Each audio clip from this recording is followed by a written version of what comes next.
Michael Lansdale, parfois crédité Michel Lansdale, est un acteur franco-britannique, né le 24 mai 1931 dans le 16e arrondissement de Paris et mort le 21 septembre 2020 dans cette même ville.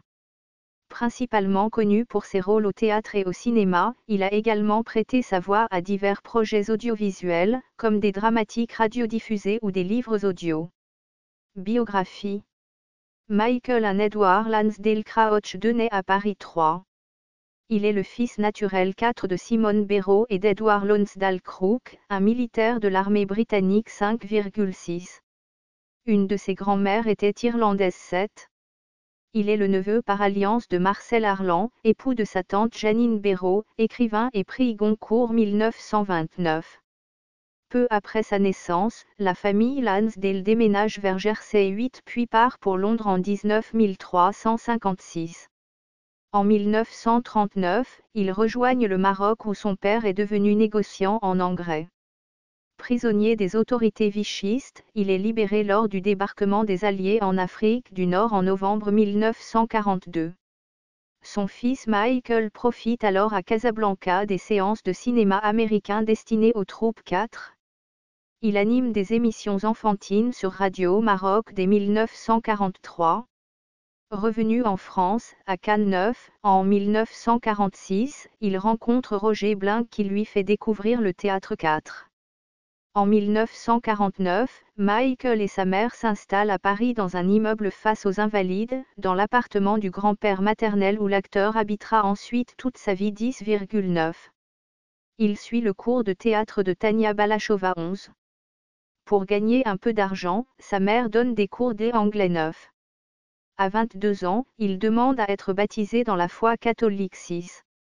La francisation de son prénom en Michel provient de l'acteur belge Raymond Rouleau qui ne parvenait pas à prononcer correctement Michael 12.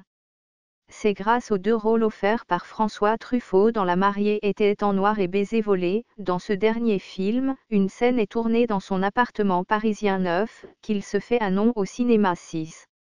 Il tourne dans des films dits d'avant-garde, films de Marcel Hanoun, comme dans des productions hollywoodiennes, Munich de Steven Spielberg. Sa maîtrise courante de l'anglais lui permet d'apparaître dans de nombreux films américains et britanniques 13. Durant sa carrière, il joue aussi bien pour des metteurs en scène comme Orson Welles, François Truffaut, Joseph Losey, Louis Malle, Luis Buñuel, Jean-Pierre Mocky, Jean Eustache ou Jean-Daniel Paulet que des textes contemporains, du R.N. Beckett, Duras, au théâtre. Il participe à des films grand public, dont un James Bond, Moonraker en 1979, dans le rôle du méchant, ou la comédie Ma vie est un enfer de Josiane Balasco, ainsi qu'à des téléfilms. En 2010, il joue le rôle de frère Luc dans le film dramatique Des hommes et des dieux, réalisé par Xavier Beauvois 14, qui relate les derniers jours des moines de Tibéirine, en Algérie, dont l'assassinat avait frappé l'opinion internationale 15.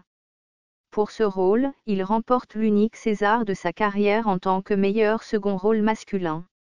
Il rencontre Michel Puig et ensemble, ils fondent en 1972 le Théâtre musical des Ulysses, compagnie de théâtre musical subventionnée par le ministère de la Culture. En février 1978, il fait partie des membres fondateurs du Comité des intellectuels pour l'Europe des libertés 17. En 1983, il réalise le film en français La Voix humaine 18. En 1990, à l'initiative du ministère de la Culture et des moines de Cîteaux, il met en scène Bernard de Clairvaux de Daniel Fasseria et Gilles Tiner sur le site historique de Clairvaux avec plus de 100 figurants. Michael Lansdale met en scène de nombreux textes, dont, en 2002, Marie-Madeleine des frères Martineau, en 2001, La nuit de Marina Tsvetava de Valeria Moretti, et, en 2010, un spectacle sur Emmanuel, après d'autres spectacles sur Thérèse de Lisieux et François des Assises 19. Il prête par ailleurs sa voix à la lecture de grands textes de littérature et de philosophie pour des livres audio, ainsi qu'à Éric Satie au sein des maisons Satie-Donfleur. Il prête également sa voix à Victor Hugo, en 2014, dans le tramway de Besançon, ville natale de l'écrivain 20. Depuis 2001, il est président d'honneur du Festival de Silence et l'un des présidents d'honneur du jury du prix Marguerite Duras, autrice et réalisatrice avec laquelle il a beaucoup tourné. Il est également un artiste peintre reconnu 21. La galerie Daniel Bessèche à Paris a organisé une exposition en 2010 où ses œuvres étaient accrochées aux côtés du peintre expressionniste et critique d'art Jean Revol 22. En 2008, le Festival international du film Entrevue à Belfort lui consacre un hommage croisé avec Edith Scobb. En 2011, il est l'invité d'honneur du Festival Paris Cinéma. À cette occasion, il donne une leçon de cinéma avec Jean Douchet 23. Vie privée. Catholique engagé, Michael Lansdale est proche de la communauté de l'Emmanuel.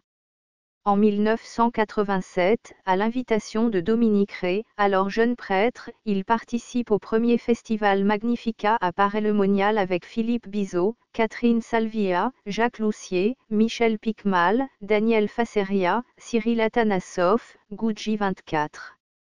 En 1988, il cofonde le Centre artistique chrétien Magnificat, destiné plus spécialement aux artistes 25. En 1998, il accepte d'être le parrain d'une promotion de l'Institut catholique d'études supérieures situé à La Roche-sur-Yon et est membre de la section Arts et Lettres de l'Académie catholique de France. En 2014, il accepte de parrainer une jeune troupe de théâtre, la troupe des Potimarrons. Il participe à la Diaconie de la Beauté 26, qui recouvre les engagements des différentes communautés au service de la charité pour les plus pauvres.